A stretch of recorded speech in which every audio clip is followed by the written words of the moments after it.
پہلے تو آپ امام کو مل سکتے تھے. آج امام غیابت میں ہے, تو اگر وہ سامنے نہیں آنا چاہتے, کوئی یوٹیوب اپنا چینل بنائے, ہم یوٹیوب سے کوشچن پوچھتے ہیں, وہ ہماری رہنمائی کریں. ہم تیار بیٹھے ہوئے ہیں سرکار, ہم تو اہل بیت کا دفاع کر رہے ہیں. اور میں آپ کو بتاؤں, یہ دعوے کرتے ہیں جی فلانا امام جڑا ہے امام مہدی نو ملیا ہے.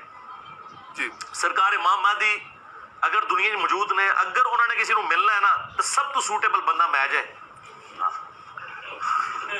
سرکار جو سب سے زیادہ اہل بیت کے لیے کھڑا ہوا ہے, اور بنو امیہ کی اس نے غلطیاں سنیوں کی کتابوں سے ہائی لائٹ کر دی ہیں, کیونکہ بنو امیہ کے جو ڈیفینڈر ہیں اور دفاع کرنے والے تو سنی ہیں, شیعہ تو نہیں تو دفاع کرتے. جی جی تو سنیوں کی تطہیر جس بندے نے اہل بیت کے حساب سے کی ہے, میں نے تو مہدی کے لیے راستہ ہی مار کر دی. امام مہدی کو تو اب زیادہ محنت نہیں کرنی پڑنی اس حوالے سے کہ لوگوں نے دسو کہ بھائی حسین آکتے ہیں, کہ یزید آکتے ہیں, کہ مولا علی آکتے نے, کہ حضرت معاویہ آکتے نے. میں تو کام بھی سارا سنیوں کو سمجھا دیتا ہے بھی آکتے کون ہے.